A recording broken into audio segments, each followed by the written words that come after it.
Assalamualaikum warahmatullahi wabarakatuh. Halo Silo, perkenalkan nama saya Intan Mutiara Safira dari Program Studi Pendidikan Bahasa dan Sastra Indonesia kelas B. Mapulai aislau lako, teolai kena umpe karumu pelangka, hongko mukuame kule. Aiswa, nantee no airaha. Kali ini saya akan membahas mengenai sejarah dan kebudayaan tempat saya lahir dan dibesarkan, yaitu Sorowako, yang menjadi rumah untuk saya. Ingki poki tahu ini mai Sorowako, ingki pedolo-dolo, ingki mongka, ingki konsoani konsomai, ingki poturi, ibamu lempale silo.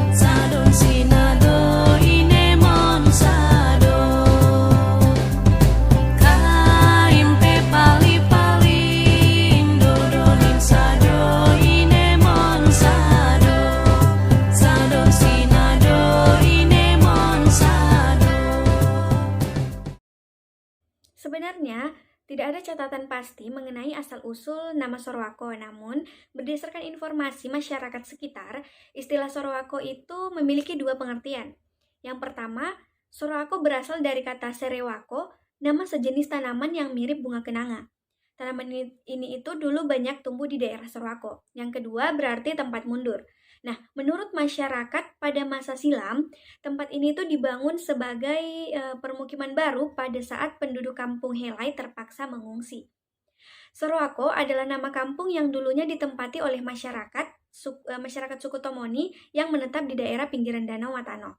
Dalam perkembangannya, Sorowako menjadi nama kota penghasil nikel, di mana lokasi tersebut terdiri dari 3 kawasan yang setingkat desa atau kelurahan, yaitu Desa Sorowako, Desa Nikel, dan Kelurahan Magani. Kondisi topografi wilayah pusat Sorowako pada umumnya pegunungan dan bukit. Sorowako terdapat 3 buah danau yang terkenal, yaitu Danau Matano, Danau Mahalona, dan Danau Towuti. Ketiga danau tersebut dihubungkan oleh Sungai Larona dan bermuara di Malili, ibu kota Kabupaten Luwu Timur. Sorowako termasuk dalam Kecamatan Nuha, Kabupaten Luwu Timur, Provinsi Sulawesi Selatan. Berada di ketinggian kurang lebih 1388 kaki dari permukaan laut, Sorowako itu berjarak 500 km dari Makassar, ibu kota Sulawesi Selatan.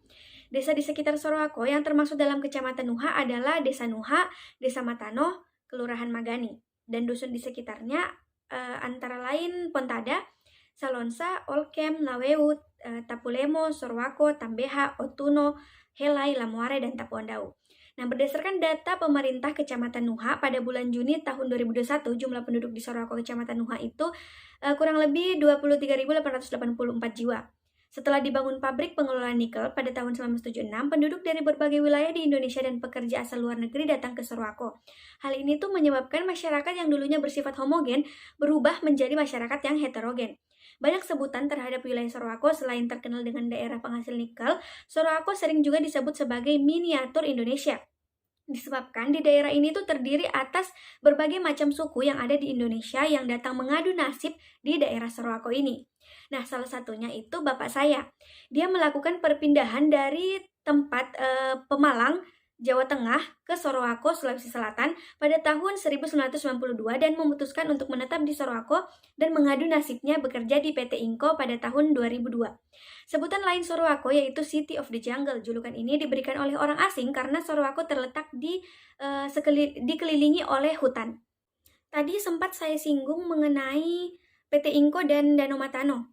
Sebenarnya seistimewa apa sih PT Inko dan Danau Matano bagi Sorowako? Saya akan membahasnya satu persatu. Kehadiran PT Inko di Sorowako adalah perjalanan panjang dari hasil penelitian dan penelusuran kandungan nikel yang terdapat di Sorowako. Pada tahun 1901, ahli etnografi juga misionaris berkebangsaan Belanda menemukan biji nikel. PT Inco adalah singkatan dari Perseroan Terbatas Internasional Nikel Indonesia. Nah, keberadaan PT Inco dimulai pada tahun 1967 ketika International Nickel Company of Canada, yaitu salah satu perusahaan penghasil nikel di dunia yang memberi jawaban atas undangan pemerintah Indonesia untuk mengajukan penawaran dalam rangka melakukan eksplorasi dan pengembangan endapan biji nikel lateriat di Sulawesi. Pada tahun 1968, PT Inco itu terpilih dan diminta merundingkan suatu kontrak karya dengan pemerintah Indonesia. Perusahaan PT Inco secara resmi didirikan pada tanggal 15 Juli 1968 sebagai suatu perusahaan Indonesia yang semua sahamnya dimiliki oleh PT Inco.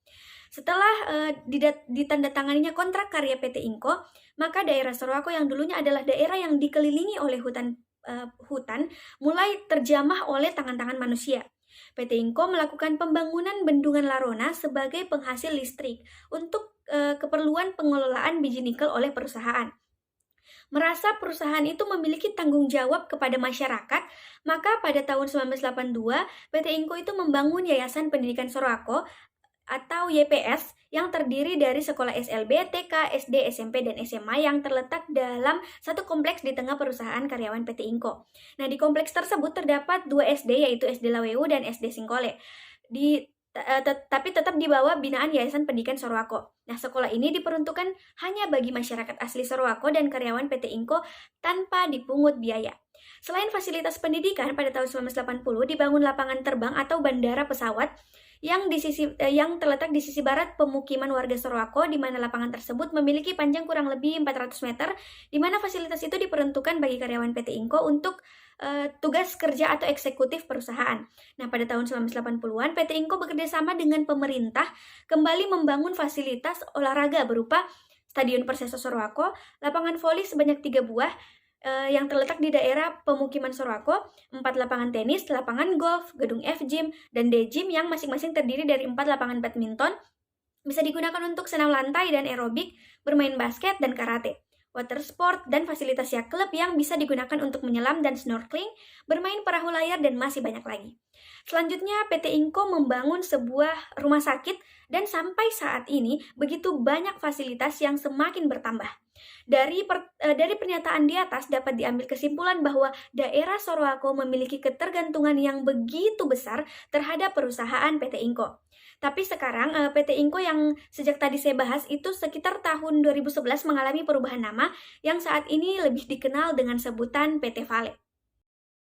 Di Sulawesi Selatan, tepatnya di Kabupaten Luwu Timur, terdapat sebuah danau yang termasuk ke dalam danau terdalam di dunia, urutan ke-12. Bukan hanya itu, danau tersebut juga termaksud danau terdalam di Indonesia, bahkan di Asia Tenggara. Kedalamannya bisa mencapai 590 meter. Danau ini dinamakan Danau Matano, yang terbentuk akibat bencana alam yang dahsyat jutaan tahun lalu. Danau ini termasuk ke dalam danau tektonik. Nah, Matano sendiri berarti mata air. Air danau ini dimanfaatkan untuk berbagai keperluan masyarakat sekitar, seperti kebutuhan akan ketersediaan air bersih, serta digunakan juga untuk PLTA. Danau Matano sendiri memiliki panjang sekitar 28 km dan lebar 8 km, juga luas mencapai 16.000 ha. Danau ini merupakan salah satu danau purba yang berada di Indonesia. Danau ini ditetapkan sebagai kawasan pelestarian alam serta pemanfaatan untuk pariwisata dan rekreasi. Danau Matano dihuni oleh ratusan spesies endemik flora maupun fauna, maka tidak heran jika ditetapkan sebagai taman wisata alam. Fauna endemik yang akan kita temukan di sini diantaranya udang, kepiting, siput, dan ikan. Yang paling terkenal adalah ikan opudi dan ikan botini. Ikan botini itu berwarna kecoklatan, bentuknya mirip dengan binatang purba, sehingga sering disebut ikan purba botini. Ikan ini memiliki mata yang menonjol, meskipun begitu dagingnya itu terasa sangat gurih ketika dimakan. Ikan ini merupakan ikan yang paling digemari oleh masyarakat di sekitar danau. Biasanya disajikan dengan mencampurkan bawang merah, bawang putih, daun jeruk, kunyit, serta garam. Namun sayangnya kedua ikan endemik ini sudah semakin berkurang diakibatkan karena pengiriman besar-besaran ke luar negeri. Lebih mengeksplor mengenai Danau Matano, sebenarnya tempat wisata alam seperti apa saja sih yang terdapat di Danau Matano? Nah, Yang pertama itu ada yang dinamakan Gua Tengkorak. Di bibir danau Matano tersebut terdapat beberapa lubang gua yang di dalamnya itu terdapat sisa-sisa peninggalan sejarah seperti tombak, parang, serta peralatan rumah tangga yang terbuat dari besi kuningan. Terdapat beberapa lubang gua yang jalurnya itu langsung tembus menuju tebing batu ke air danau Matano. Selain itu terdapat sebuah gua yang sering disebut dengan Gua Tengkorak, di mana dia disebut Gua Tengkorak karena banyak ditemukan tulang belulang serta tengkorak manusia, serta dihuni oleh banyak kelelawar yang bergelantungan di atas gua. Konon katanya, gua tersebut merupakan area pemakaman yang dilakukan oleh orang-orang zaman dahulu, di mana tengkorak-tengkorak tersebut telah ada sejak ratusan tahun lalu. Nah, yang berikutnya adalah pantai. Terdapat banyak sekali pantai yang dialiri oleh Danau Matano. Pantai Ide, Pantai Kupu-Kupu, Pantai Impian, Pantai C, dan Pantai Molino yang lagi naik daun karena memang pantai ini adalah pantai baru yang belum lama diresmikan. Selain pantai ada juga ya klub yang memiliki fasilitas terlengkap untuk olahraga air. Ada juga sungai dingin yang menjadi sangat istimewa dengan suhu airnya yang seperti es, taipa, gua air, dan masih banyak lagi. Seperti halnya daerah-daerah lain yang ada di Sulawesi Selatan yang memiliki kebudayaan sebagai identitas suatu suku. Daerah Sorowako merupakan daerah yang memiliki kekayaan budaya yang sangat unik. Selain letak Sorowako yang merupakan sisi paling timur dari Kabupaten Luwu Timur, Sorowako sangat berbeda dari segi budaya yang ada di Sulawesi Selatan pada umumnya. Sorowako sejak tahun 1968 hingga saat ini masih sangat menjaga tradisi yang dimiliki oleh leluhurnya. Ada beberapa tradisi dan adat istiadat yang sering dilakukan oleh penduduk asli Sorowako.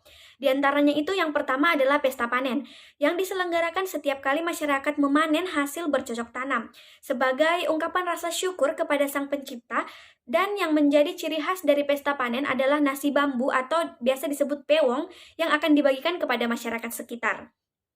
Yang kedua adalah dero, yaitu kegiatan yang diselenggarakan setiap ada hajatan, menari bersama, membuat lingkaran sambil diiringi musik dengan gerakan-gerakan khusus.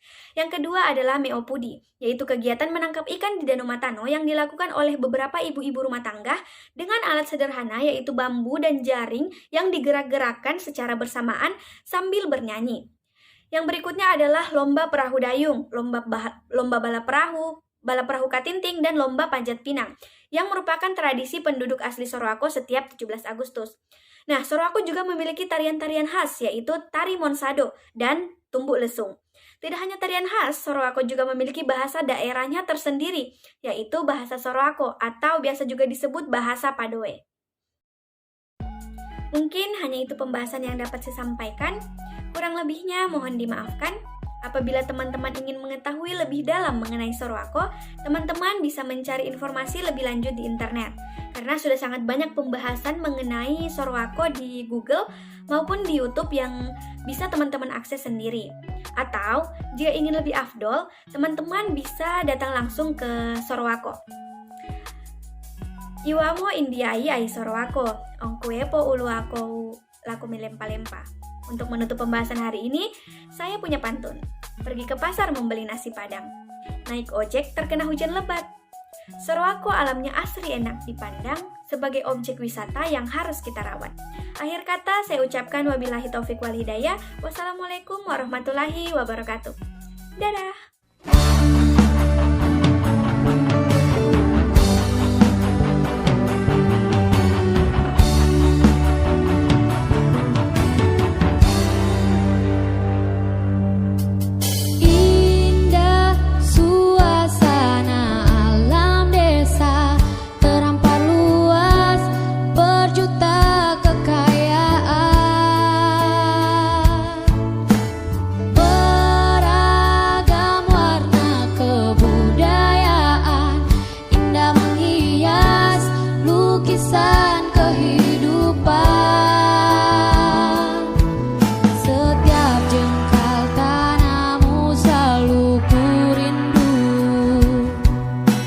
Buatku selalu